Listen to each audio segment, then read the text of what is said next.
Greetings, everyone, and welcome to the launch for the newest edition of the Doing Business North America report, which is a tool to rank state and local business regulations. My name is Ross Emmett. I am the director of the Center for the Study of Economic Liberty here at Arizona State University. And I'm going to be starting us off by just introducing us a bit to the findings and for those who aren't familiar with the Doing Business North America report, with the sort of categories. And then I'm going to turn it over to Alica Plemmons, who's a university professor and researcher who does a lot of work on business regulations and its impacts upon various aspects of city and state life and looking at the regulations involved. And she'll be talking about some of the implications of the report. So what is the Doing Business North America report? It provides objective measures of the scale and scope of business regulation in 134 cities and 92 states, provinces, and federal districts across Canada, Mexico, and the United States. It uses 111 different measures to score and rank the cities in regard to how easy or difficult it is to set them up, to operate them, and even to shut down. We collect data on all of those variables and categories each year and double check if anything has changed and record what has changed. And we also have added on a regular basis to the number of cities that are covered, and so that we are constantly growing the report every year. There are 6 categories that are measured, and you can think of it as following a kind of life cycle of a startup and then a business. There's the regulations involving starting a business. Then there's the regulations about employing workers. You have to have electricity, of course. And so any issues related to electricity. And by the way, in each of these categories, it's not just the starting of those things. Obviously, it's also things that affect, your employers, your employees, and obtaining electricity over time. For example, one of the things we measure is the amount of time you have brownouts in your area. And then a category that we have spent the most time developing over the last couple of years is the land and space use category. And I encourage you to look at what those variables are. There's also a category on paying taxes at the different levels and what the taxes are and the steps involved. And then, of course, were your business to shut down, the process and the various steps involved in resolving insolvency. And that particular category of resolving insolvency is the only one in which all of the variables are governed by national level decisions.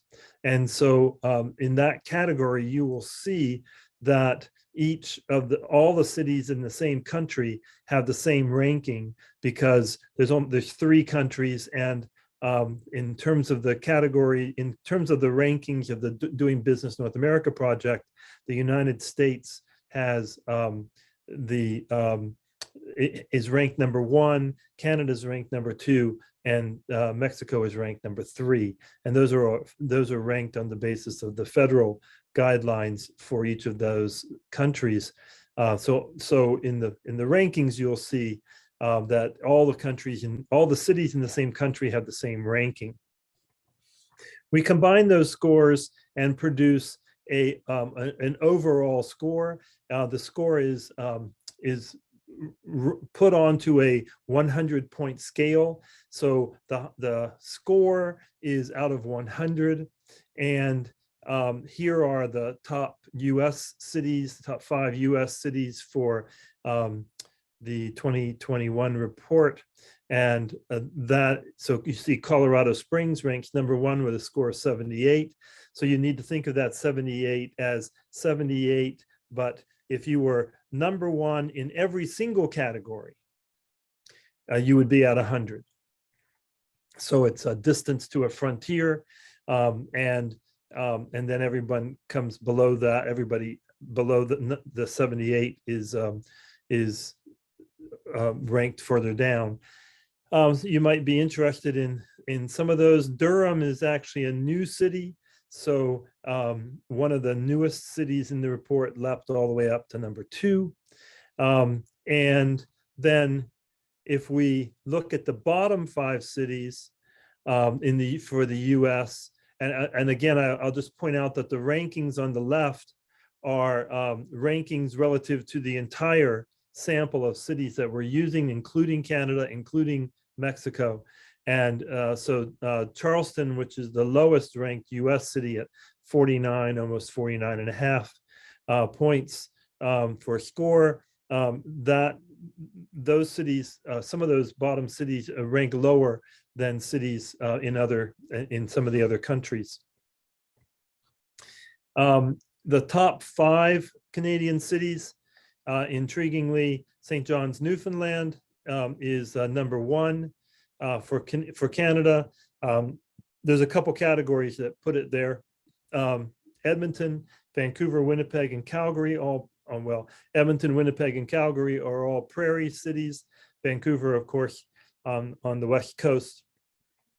And those, you can see how tightly the Canadian cities are ranked, because some of the Canadian categories are affected by national policies, as well as provincial or city level ranking policies. And then the top 5 Mexican cities here, and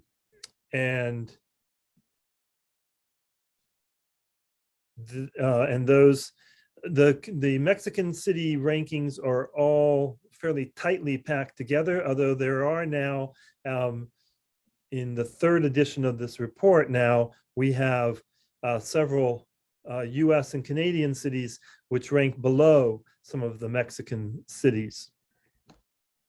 Let me just walk briefly through then each of the categories, so you have a little better understanding of the categories. All the procedures necessary to start a business are included, and also the time and cost are calculated for how long it takes to complete these procedures. So for example, frequently the cities that rank highest on starting a business have very few procedures and take, for example, less than a day to complete, to be up and to be able to open your business. And of course, that means also obtaining any approvals and licenses and permits.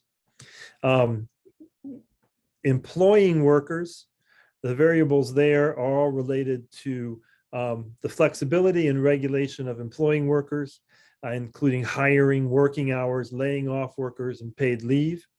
So these are the legal requirements or the fiscal burdens that come from compliance with the city and taxes labor laws. So for example, we use the minimum wage, but we calculate it as a percentage of per capita income in any given city, which is a measure that's used by economists in some of the, whenever you're looking at comparing cities. And we also include required paid sick and parental leave policies in terms of the number of calendar days. And so the rankings are done including those kinds of variables. Getting electricity, an interesting category because it not only includes the cost of getting electricity, but we have created a measure of the reliability of electricity. And so if there are frequent power outages, that lowers your score. And it also, we also include a variable which simply identifies the competitiveness of the electricity market in a state. The note was put in so that I would remember to say that the getting electricity category, which was new last year, this has made one of the biggest differences in whether a city moved up or down in the rankings compared to the previous year. And then land and space use. This is a category we're still evolving in terms of how we are measuring it and thinking about it. But the idea is to capture the ways in which businesses come to possess land, how they can utilize space, what constraints there are on the use of land and space. And we utilize data, we utilize questions from the Wharton Residential Regulatory Land Use Index. And we answer those questions for commercial properties, not household properties. Obviously, the Wharton Residential it signals that it's a residential land use index. And so we adapt that for commercial property, and we measure the time, cost, and reliability of procedures related to obtaining and processing land deeds. It also measures the minimum parking requirements for commercial development. This has been a topic of discussion recently in several cities, and the inclusion of this may help people be able to look at the impacts of parking requirements on business activity in different locations. The category of paying taxes is one that can separate different cities from within different states, but also even within the same state, because there are taxes that are mandated at any level of government, right down to the city level, and they're related to property taxes, but also the personal and corporate taxes that are property taxes that city residents can expect to pay. And it also includes city level income and business profit taxes and gross receipts taxes where those are applicable. Finally, the category of resolving insolvency. Obviously, this is the ending of a business, and we look at the time, cost, and outcome.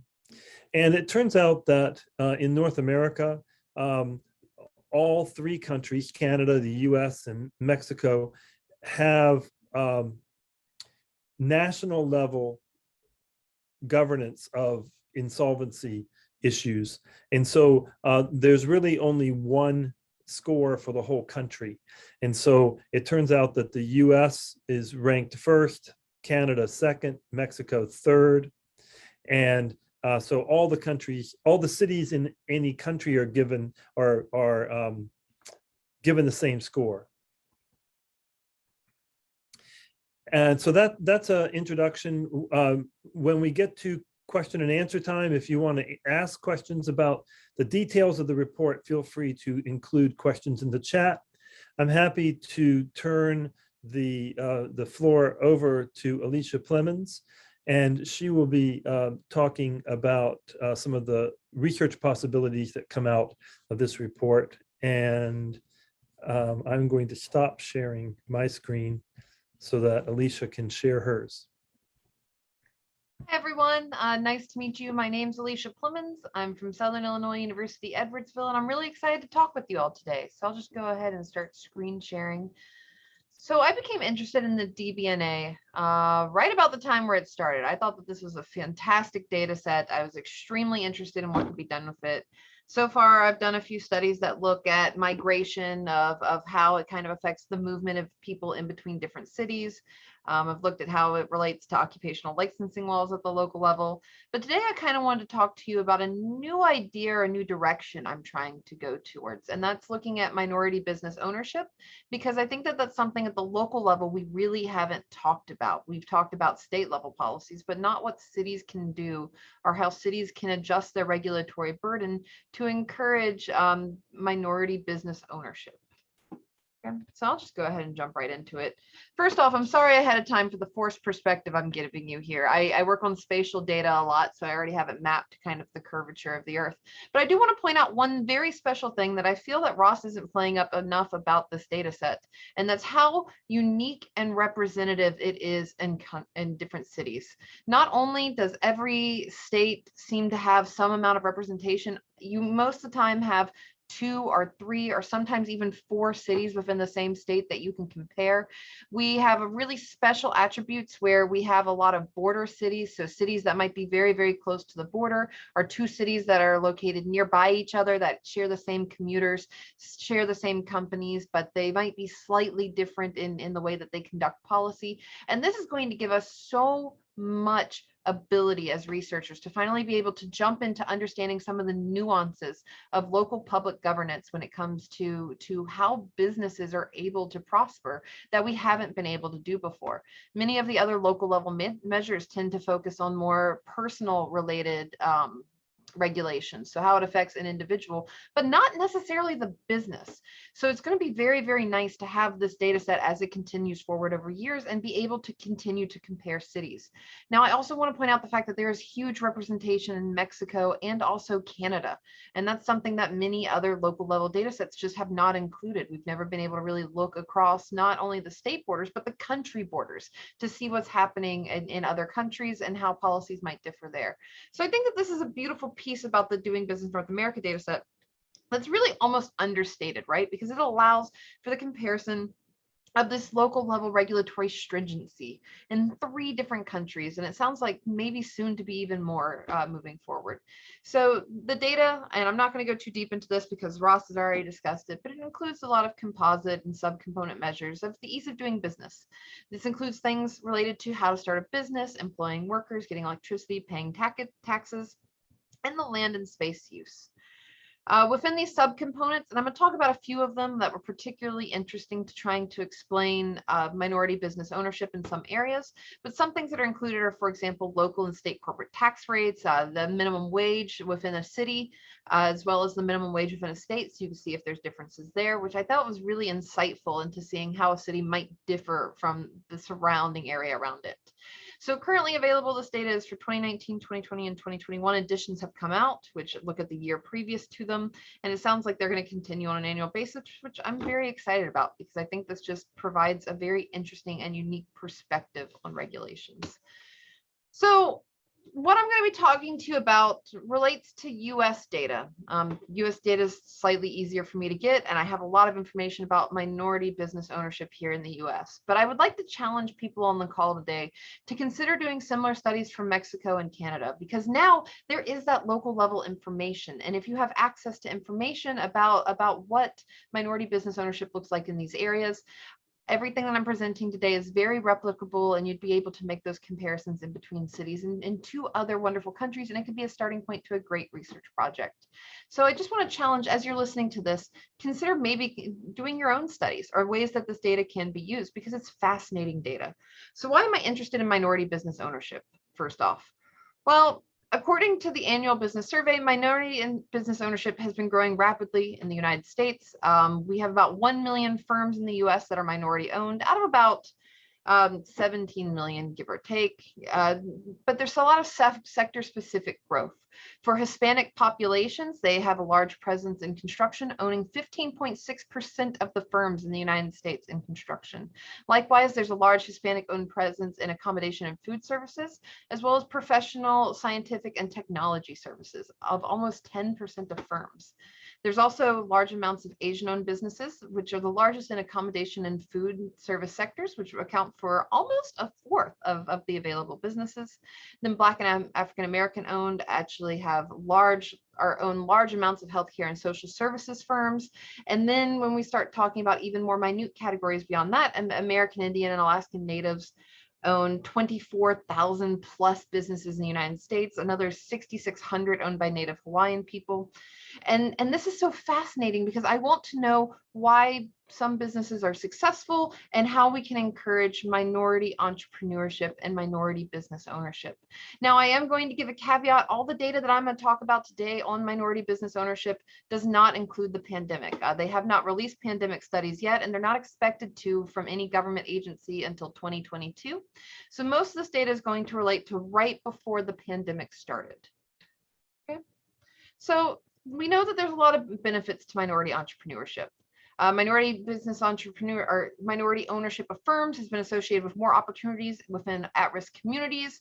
It also, minority-owned businesses provide disproportionately high number of job opportunities to minority employees looking for work, which can have long-standing impacts in areas to encourage employment, combat poverty. And we see once there's more employment in an area, health outcomes become better.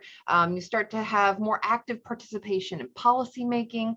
Areas with high rates of minority entrepreneurship have also had higher rates of college education and access to financing within similar minority groups in the area, because you see your friends succeed and your family succeed, and then you succeed.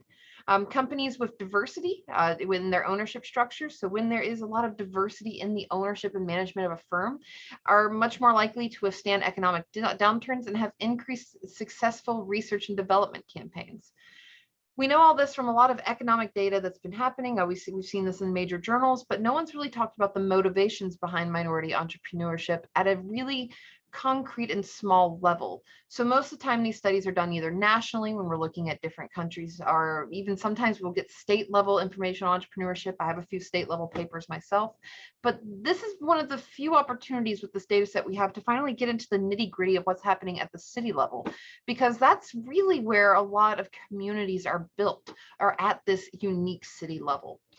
So what are cities doing to encourage minority-led business ownership? Well, first off, I kind of want to show you a few maps that I think are going to be able to put into perspective why I feel this information is important. All of these maps come from business owner records, or records from the business that say who the owner is, and using predictive textile analytics to try to determine the leader or minority status of the business owner. So we see, for example, with Hispanic owned businesses, that they're much more common along the southern border. We also see large concentrations of Hispanic owned businesses in Florida, some up in Washington, and this is interesting. Okay, so here that seems sort of predictable, but let's keep going through. Let's go through the different groups. And when we look at Black owned businesses, we start to see that there's majority Black owned businesses in areas where there's high density of urban concentrations. So along, for example, Atlanta, a lot of places around DC, some places within New York. When we go to Asian owned businesses, those are much more sparse, are equally distributed. So we see many in California or Nevada.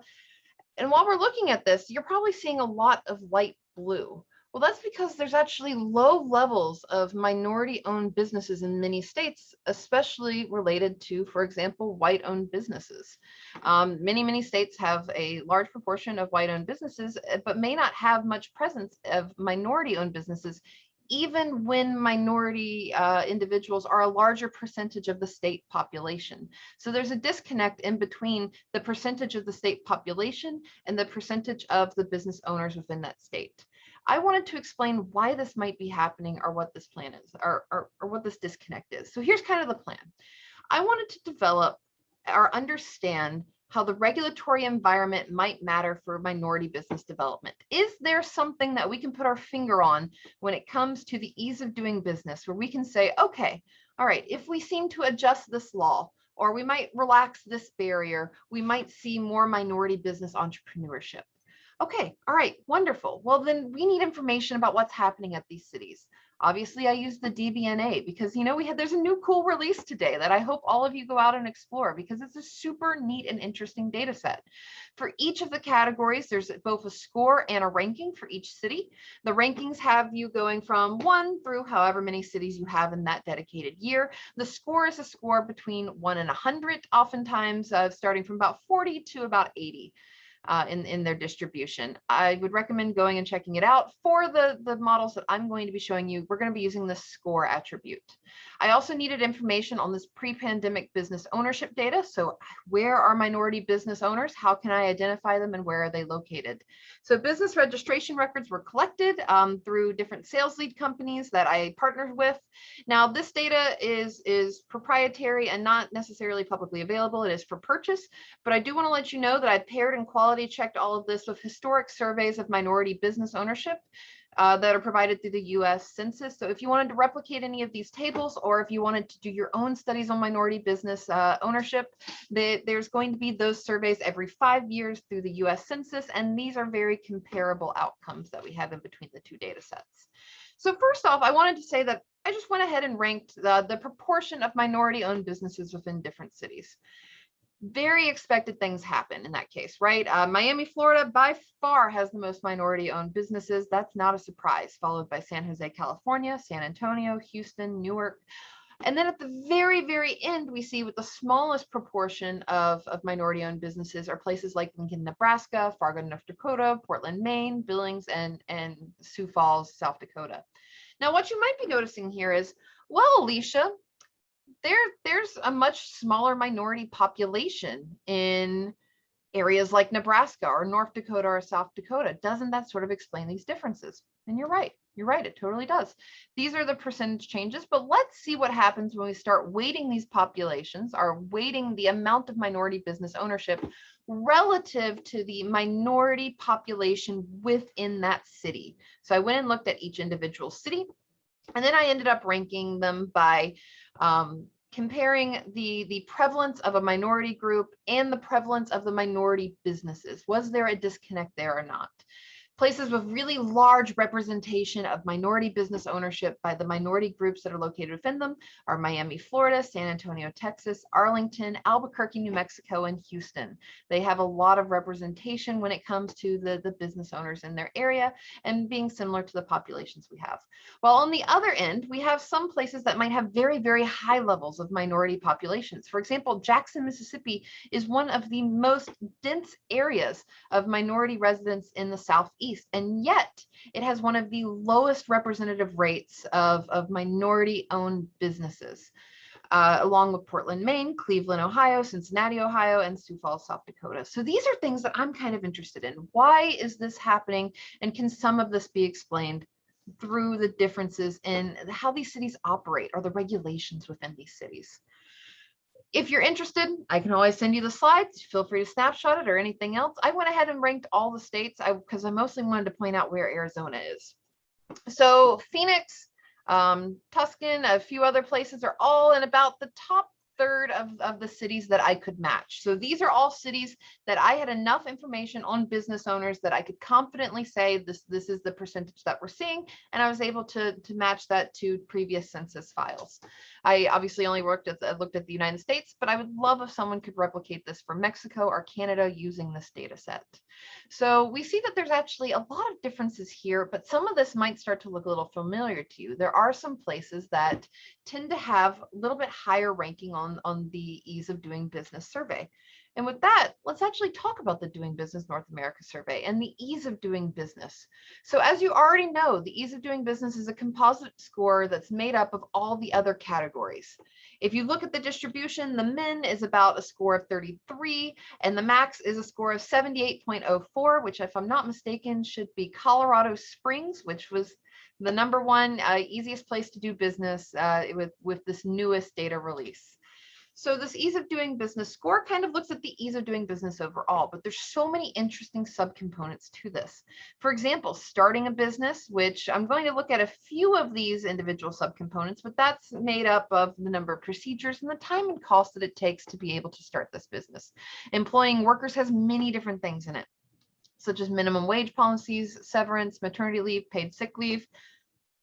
You've already heard all of this great information from us, but I would suggest actually going and looking at it for yourself, because there are many interesting subcomponents that a lot can be done here. It's one of the few times that we actually have comparable cities across the entire country that represent each state. And I think that that's really fascinating. So I'm an economist. Typically, economists will show you slide versus slide of math. I didn't want to bore you with that today, and I wanted to leave this sort of open to people of all skill levels or all backgrounds and kind of talk more about just what do I see when I observe through my models instead of taking you through pages and pages of the math. Well, what I can tell you is starting out when I used a series of basic regression models to compare the rankings that I have for representation of minority business owners relative to the population, when I compare that to their score in the Doing Business North America, and I control for obvious differences in between the cities, such as maybe the income per capita or the state of residence, because for example, we have multiple cities in Ohio. They're going to have some similar state level policies that we need to control for. When I control for all of these outside things, I see that a 1-point increase in the ease of doing business increases the relative proportion of minority-owned businesses by about 3.8%. That's pretty sizable. That's in my least restrictive models. In my most restrictive models, it's about a 1% increase. But we do see that there is a clear and significant correlation in between when a place has an easier ability to do business, having a more or a larger representation of minority-owned firms relative to the population. Likewise, when we start breaking this down into the subcomponents, because remember, this DBNA is made out of many interesting subcomponents. The one that really seemed to matter the most out of this list, the starting a business, employing workers, getting electricity, paying taxes, land and space use, was by far the ability to start a business. When we start looking at the cost and the time and the procedures that you have to go through to start your business, lowering barriers on those hiccups, on those pieces of the equation seem to most be correlated with an increase in minority-owned businesses relative to the population. We also see some increases that come from the ease of land use. So when there's more information when it comes to zoning or rezoning, or those regulatory hurdles are decreased, we see that there tends to also be more minority-owned businesses.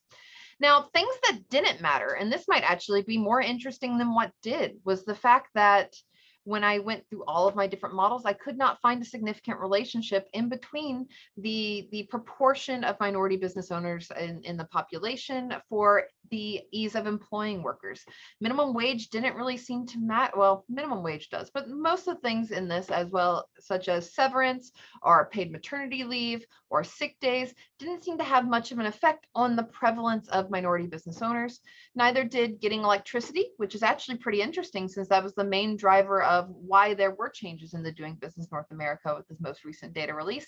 These things did not seem to have a correlation with the prevalence of minority business owners in those areas. Neither did the ease of being able to pay taxes or to continue with tax relationships, or for example, some of the pieces within this paying taxes, such as the corporate income tax, personal income tax, and commercial property taxes. So when I started breaking things into the subcomponents, I really wanted to get into the nitty-gritty of these scores. I found that minimum wage is sort of loosely related with a decrease in minority business ownership. So the higher the minimum wage went, we started to see slightly less minority-owned businesses relative to the population in these areas. And oddly enough, corporate tax rates did not seem to matter, no matter how I ran it. It didn't really seem to account for any of the differences that we might see in between cities. Now, this could be very important for example, policymakers, right? Because if policymakers are really wanting to encourage minority business entrepreneurship or minority business ownership, say that they know that they have a minority population, and for some reason there are not businesses owned by that minority population, well, how can we help encourage that ownership, or how can we help encourage that entrepreneurship? Well, one way to do that might be by reducing hurdles and the time it takes to start a business, or the money it takes to start a business, or thinking about what we need to do when it comes to the idea of wages. But other things may not matter. Lowering the corporate tax rate may not increase your minority business ownership in your area. So that might not be a direction that policymakers should go or consider. So these results are extremely preliminary because I just want to get the juices flowing of people who are thinking about this new data set that's very creative and interesting, especially because as we're moving forward with the minority business ownership data, some of the most recent data updates by the census were in 2017. The The survey for minority business ownership is done every 5 years. The next 5-year survey is going to be coming out in 2022, which is right after this pandemic, well, hopefully after this pandemic situation. So we're going to be able to see the differences of how these cities responded, or how the pandemic may have affected these places, and how it affected minority business ownership. And I'm betting now, I would put money on it, that some of the regulatory differences in between these cities will affect the ability for minority businesses to survive the pandemic situation. So I think that that's something really interesting that I would love to watch any of you write a paper about or do studies on, or if you want to give me a call, and when that study comes out, we can definitely look at it together and go through those numbers. The Doing Business North America data set allows us to understand the differences in how businesses were affected, not only across cities, not only across states, but also across countries. And I think that that's also going to be a very useful piece of information, especially if we have someone on the call or someone who's interested in looking at minority business ownership in, for example, Mexico, or business ownership at all in Mexico or Canada. There might be direct policy implications there that we can also see once we start adding in and looking at the larger perspective of the Doing Business North America data set.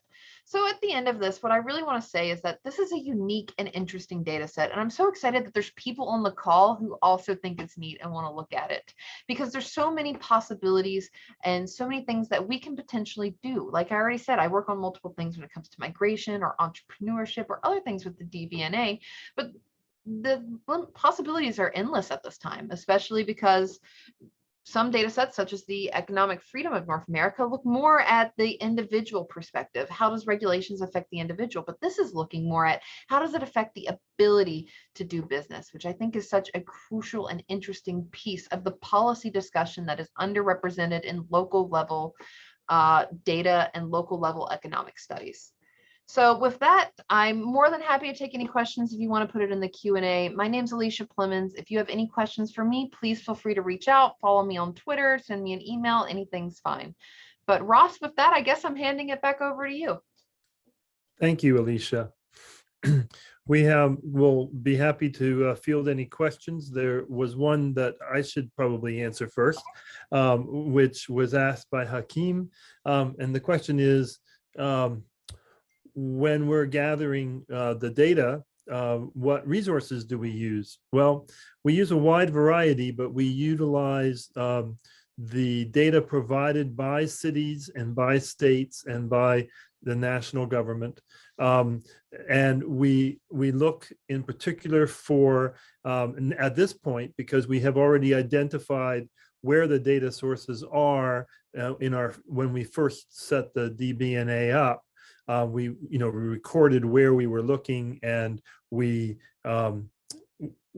keep a record of that, and then we go back and look to see if the laws have changed at each of the levels. And one of the things that's remarkable about the time period that we live in is that so much of this data is now available on the internet. It was one of the remarkable things for us. I did about 15 years ago with another colleague, we did one category, the starting a business category, which, as Alicia has pointed out, is a really crucial category actually for so many things. We did one category for one place in each state of the United States.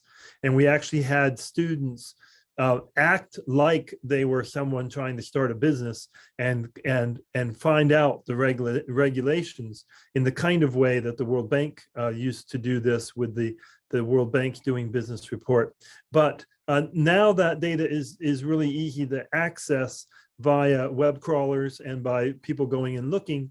And so we employ a group of students who are trained. They have very explicit instructions of where to go to look for each source of data, and to just double check. And they just go and double check each item, and where it's changed, it gets recorded and entered into the new database for the new year. And so what we don't do, and this is a very important point, Hakeem, if you are familiar with other reports on economic freedom, we do not. There's no data in our report which is based upon survey data. There's no place where someone has gone out and asked business owners, how hard was it? How do you, on a scale of 1 to 5, how do you measure how hard it is to start a business in whatever location you're talking about? So and that's one of the things that's a little different with the Doing Business report, is that we've been able to gather the actual regulations and then use those as the basis for the comparisons between the different locations. So I encourage you, by the way, to look at the methodology section of the report, because that provides, as Alicia knows, all the details as to where we find those. Are there any other questions?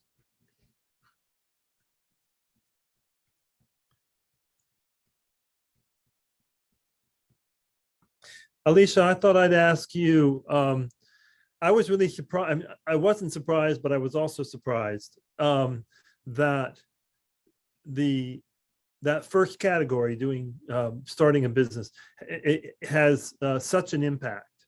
And I wondered if in looking at this data, especially as it relates to minority ownership, are you expecting, for other questions you might ask, would you expect other elements of the data set to really matter? Or like the employing worker category, which seems like it would probably be, might be equally important at some point. I don't know, just thoughts. Yeah. So I can actually talk about my other studies on that if you want. So for this one, when it turns out, or when we're looking at minority business ownerships, and we see that this ability to start a business seems to matter, right? The number of procedures, the number of days, the number of fees. But for example, I have a paper that I looked at between city migration, so people moving in between these cities. And one of the things that really mattered there was the employing workers aspect. So what was the minimum wage? What was the maternity leave? What was all these other informations, the subcomponents of that? So I think it might be very study specific based upon what research question you're looking at. If we're thinking about are people moving into the area, then the ability to get a job or be employed in a job is probably going to matter a lot. While if we're looking at people starting jobs in an existing location that are from completely new firms, I can see why starting a business would be more important. Now, getting electricity, I think, is actually going to be really interesting when we start thinking about some of the regulations that are changing relative to getting electricity from this past year, after we saw Texas having some issues when it came to their power grid and very large kilowatt per hour prices that they had relative to the big freeze that we had last year, and similar issues that happen in Canada fairly regularly with differences in the ability to start and maintain electricity for some businesses that far up north, especially when you're starting it out or a new business in more winter months. So I think it's going to depend on the study. I think there's some really cool stuff to see, but it's just going to take people getting their hands into this data and starting to look at what's there before we know what all is going to be the driver of each economic piece. Thanks. Are there others who have questions they might want to ask? So yeah, you can read the question as easily as I can. Sure. So this one's Shashir, who's actually one of my colleagues, a fantastic co-author. So how socioeconomic status would affect the minority businesses? Well, that's a pretty interesting question. So luckily, since this is city level data, we know a lot of information about the socioeconomic status within those areas. Some things that I controlled for were like income per capita and some additional types of resources. But I bet socioeconomic status would heavily affect minority businesses, especially in not only where they're located, but the network of how they're located. So that relates to another story I have on ethnic enclaves that I've been looking at for a while that looks at sort of the density of minority businesses. Do they all locate within one neighborhood and share a pool of workers? Or are they locating all over a city because there's plenty of resources and you're not as dependent on your own minority group to be able to employ within your business? That's something that seems to really matter, and it seems to be dependent on socioeconomic status. I'm betting some other things related to, for example, paying taxes. I bet that that's going to have a large effect there, because the ability to pay taxes, but also what the taxes are really going to matter to if someone can be successful or continue to be able to pay the bills or be able to afford, for example, property taxes in a more expensive, affluent place such as San Jose or San Francisco, which is in this data set, has massive property taxes, or other areas where there might be very minimal property taxes, such as I think Charleston, South Carolina has some, but not to the severity of California. We see some in North Dakota and South Dakota, which are much lower property tax rates. So I think that that's going to depend on how you use this data and how you connect it, but certainly the information's out there and it does seem to matter. And I might add to that, because I think it would be relevant. In a number of the states, we are now collecting data on several cities in a state, and often trying to sort of figure out if we can kind of clump, get the, we aren't at the point where we're collecting for statistical SMAs the entire region, but if we have both Dallas and Fort Worth, or we have Phoenix and Mesa and Chandler and Glendale, which are the main cities in the corridor, then you actually could begin to look at the differences between the cities in terms of minority population, like you said, like the pockets of population, and whether they're affected by this kind of these kind of differences in the operation of businesses. Well, for example, DC. So Washington, DC is in your data set. So is surrounding places that are within a driving distance, such as like Baltimore or Arlington.